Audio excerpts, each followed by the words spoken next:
하나님의 평강과 은혜가 함께 하시길 주님의 이름으로 축복합니다. 이제 함께 신앙 고백하시며 8월 13일 화요일 새벽 기도회를 하나님께 올려드리겠습니다. 나는 전능하신 아버지 하나님 천지의 창조주를 믿습니다. 나는 그의 유일하신 아들 우리 주 예수 그리스도를 믿습니다. 그는 성령으로 잉태되어 동정녀 마리아에게서 나시고 본디오 빌라도에게 고난을 받아 십자가에 못 박혀 죽으시고 장사된 지 사흘 만에 죽은 자 가운데서 다시 살아나셨으며 하늘에 오르시어 전능하신 아버지 하나님 우편에 앉아 계시다가 거기로부터 살아있는 자와 죽은 자를 심판하러 오십니다. 나는 성령을 믿으며 거룩한 공교회와 성도의 교제와 죄를 용서받는 것과 몸의 부활과 영생을 믿습니다. 아멘. 전능하신 아버지 하나님, 오늘도 주님 앞에 나와 먼저 말씀으로 기도로 주님께 나아가게 하시니 감사드립니다. 오늘의 삶을 주님께 맡겨드리오니 모든 상황 속에서 하나님의 뜻을 구하며 하나님 이루실 일들을 기대하며 믿음으로 살아가게 하여 주시옵소서. 오늘도 나를 보호하시며 지키시며 인도하실 하나님을 사랑하며 예수님의 이름으로 기도드립니다. 아멘.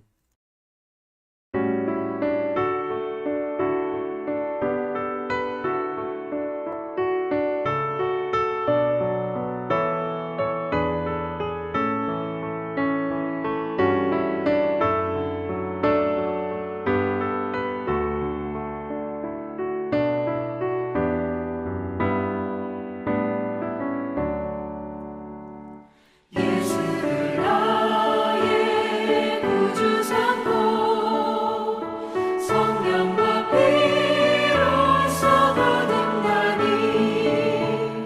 이 세상에서 내 영혼이 하늘의 영광 누리도다. 이것이 나의 간증이요 이것이 나의 찬송일세. 나 사는 동안 끊임없이 구주를 찬송하리로다. 온전히 주께 맡긴 내 영 사랑의 음성을 듣는 중에 천사들 왕래하는 것과 하늘의 영광 보리로다. 이것이 나의 간증이요 이것이 나의 찬송일세. 나 사는 동안 끊임없이 구주를 찬송하리로다. 주 안에 기쁨 누림으로 마음의 풍랑이 잔잔하니 세상과 나는 간 곳 없고 구속한 주만 보이도다. 이것이 나의 간증이요 이것이 나의 찬송일세.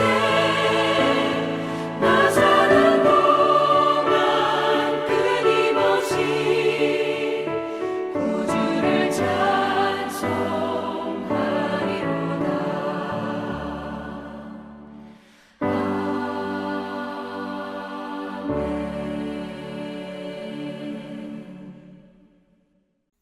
하나님 말씀 예레미야 34장 1절에서 11절까지 말씀입니다. 구약성경 예레미야 34장 1절에서 11절 말씀 제가 봉독합니다. 바벨론의 느부갓네살 왕과 그의 모든 군대와 그의 통치하에 있는 땅의 모든 나라와 모든 백성이 예루살렘과 그 모든 성읍을 칠 때에 말씀이 여호와께로부터 예레미야에게 임하여 이르시되 이스라엘의 하나님 여호와께서 이와 같이 말씀하시니라. 너는 가서 유다의 시드기야 왕에게 아뢰어 이르기를 여호와의 말씀에 보라, 내가 이 성을 바벨론 왕의 손에 넘기리니 그가 이 성을 불사를 것이라.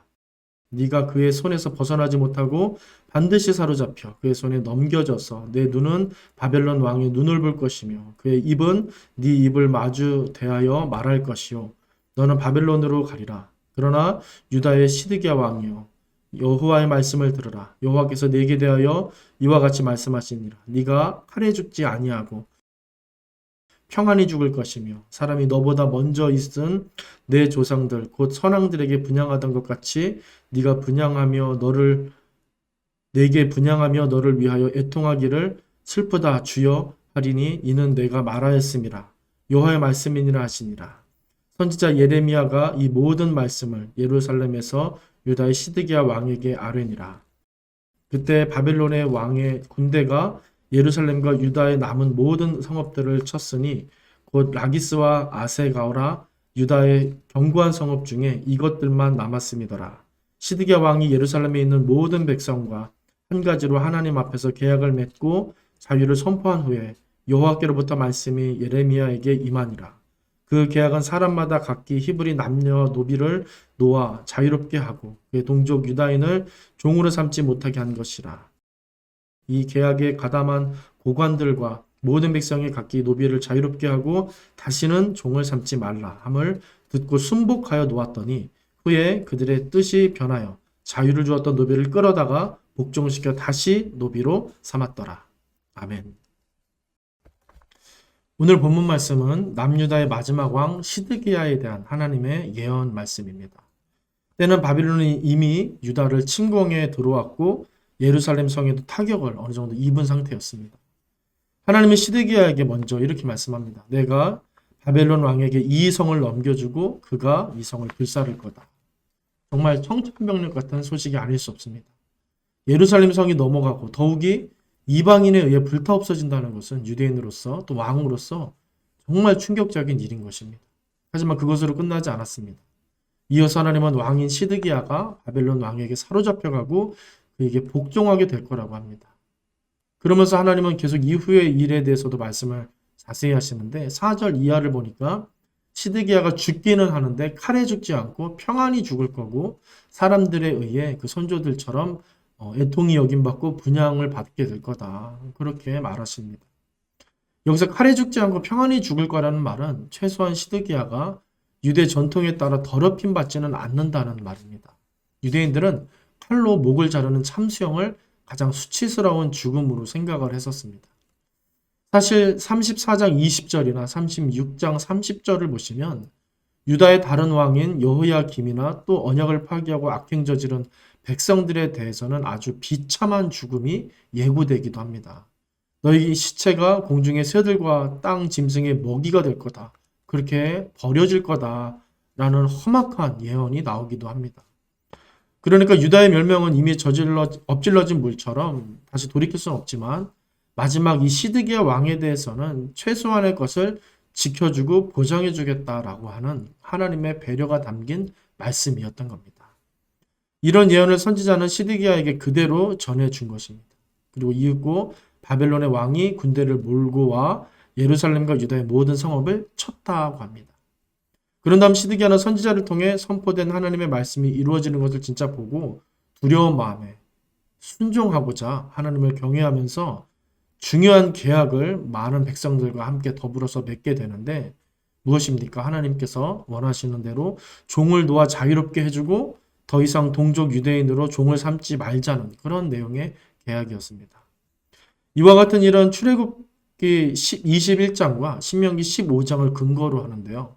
애굽의 종되었던 자신들을 구원해 주신 하나님의 은혜에 감사하면서 자신들도 7년째에는 모든 종을 놓아주고 해방시켜주는 안식년을 다시 회복해서 지키려는 모습인 것입니다. 아마도 시드기야는 그동안 지키지 못했던 하나님의 절기들을 이제라도 순종하는 마음으로 지키면서 하나님의 노를 조금이나마 누그러뜨리고자 했던 것이 아닌가 싶습니다. 그런데 애석하게도 그런 시드기야의 마음은 오래 가지를 못합니다. 바로 이어지는 11절 보니까 이렇게 말합니다. 후에 그들의 뜻이 변하여 자유를 주었던 노비를 끌어다가 복종시켜 다시 노비로 삼았더라 합니다. 왕과 백성들은 합의를 하여서 다시 절기 지키면서 하나님 말씀에 순종하려고 했지만 얼마 지나지 않아서 다시 돌이켜서 원래대로 하나님 말씀 순종하지 않고 절기 지키지 않고 자기가 편리대로 그렇게 초이스하고 결정하고 행동하게 되었다는 겁니다. 아마도 주전 587년 완전히 유다가 망하기 직전쯤에 바벨론이 예루살렘 포위를 잠시 푸는 상황이 벌어지는데 그때 안심하면서 우리는 북극처럼 망하지 않을 거야. 남유다는 망하지 않을 거야. 라고 우쭐해하면서 하나님 앞에서 약속을 버렸던 것으로 좀 짐작이 됩니다. 선지자가 전했던 하나님의 그 무서운 예언도 이제는 무감각해지면서 하나님에 대한 부담감이 순간 확 줄어든 모양입니다. 너무 어리석은 모습입니다. 하지만 우리가 알다시피 이 일로 하나님은 정말 크게 분노하셔서 끝까지 순종하지 않고 돌이키지 않는 이 왕에게 백성들에게 분노하셔서 예루살렘과 시드기야에 대한 심판의 극에 정말 달하게 되는데 심판이 극에 달하게 되는데 39장 가보시면 시드기야의 최후가 아주 자세히 기록되고 있습니다. 간단히 말씀드리면 시드기야는 왕인데도 불구하고 자신이 보는 눈앞에서 자기 아들들이 바벨론 군사들에게 칼에 죽임당하는 것을 직접 보게 되고요. 또 이어서 자신은 그 자리에서 눈이 뽑히고 쇠사슬에 묶여 바벨론 포로로 끌려가는 비참한 일을 당하게 됩니다. 하나님이 미리 선지자 통해서 평안하게 죽게 될 거고 그의 죽음이 애도받게 할 거라고 그렇게 말씀하시면서 순종하라고 하셨는데 이 시드기야는 잠시 회개하며 순종하는 듯 하다가 다시 하나님을 경히 여기면서 그렇게 비참한 최후를 맞게 된 것입니다. 저는 이 말씀을 읽고 묵상하면서 우리는 과연 매일매일 주어지는 하나님의 말씀을 얼마나 중하게 존귀하게 여기며 살고 있는가 생각해 보게 됩니다. 그냥 또 하나의 어떤 메시지, 또 하나의 교훈, 어떤 설교나 강의 정도로만 하나님 말씀을 귀에 스치듯 여기며 살고 있지는 않은지 무서운 마음으로 돌아보게 됩니다. 주의 말씀은 예나 지금이나 영원토록 진리시고 능력이 되시는 줄로 믿습니다. 우리가 그분을 신뢰하지 않고 존중히 여기지 않는다면 하나님도 우리를 업신여기시고 존중히 여기지 않으실 겁니다. 그분은 지금도 여전히 당신의 말씀을 청종하는 사람을 원하시지 단순히 이스라엘을 원하시는 게 아닙니다. 단순히 교회 잘 다니고 설교 많이 듣고 열심히 봉사하는 사람 아니라 하나님 말씀 한 구절 한 구절을 생명처럼 여기며 두렵고 떨리는 마음으로 기쁘게 받으며 감사하며 순종하고자 하는 그런 삶을 살고 있는가, 그런 사람을 원하신다는 겁니다. 아무쪼록 하나님 앞에서 말씀에 순종하기를 애쓰시며 그래서 믿음으로 살기를 깨어서 하나님을 의식하며 날마다 스스로를 돌아보면서 하나님 주시는 복을 누리며 사모하며 그렇게 살기를 원하는 그런 인생을 결단하면서 오늘 사시기를 바랍니다. 그럴 때 하나님께서 놀라운 복과 은혜를 주실 줄로 믿습니다. 그 은혜가 저와 여러분들에게 오늘 하루 넘치게 되기를 주님의 이름으로 간절히 축원드립니다. 기도하겠습니다. 전능하신 아버지 하나님, 오늘 주님 말씀 의지하여 기도하오니 은혜 베풀어 주옵소서. 하나님을 경외하는 마음을 회복시켜 주셔서 오늘 모든 순간 속에 하나님의 말씀을 떠올리며 주님의 뜻이 이루어지기를 원합니다. 간구하며 순종하는 자세로 살 수 있도록 하나님 인도하여 주옵소서. 예수님의 이름으로 기도합니다. 아멘. 하늘에 계신 우리 아버지의 이름을 거룩하게 하시며 아버지의 나라가 오게 하시며 아버지의 뜻이 하늘에서와 같이 땅에서도 이루어지게 하소서. 오늘 우리에게 일용할 양식을 주시고 우리에게 잘못한 사람을 용서하여 준 것 같이 우리 죄를 용서하여 주시고 우리를 시험에 빠지지 않게 하시고 악에서 구하소서. 나라와 권능과 영광이 영원히 아버지의 것입니다. 아멘.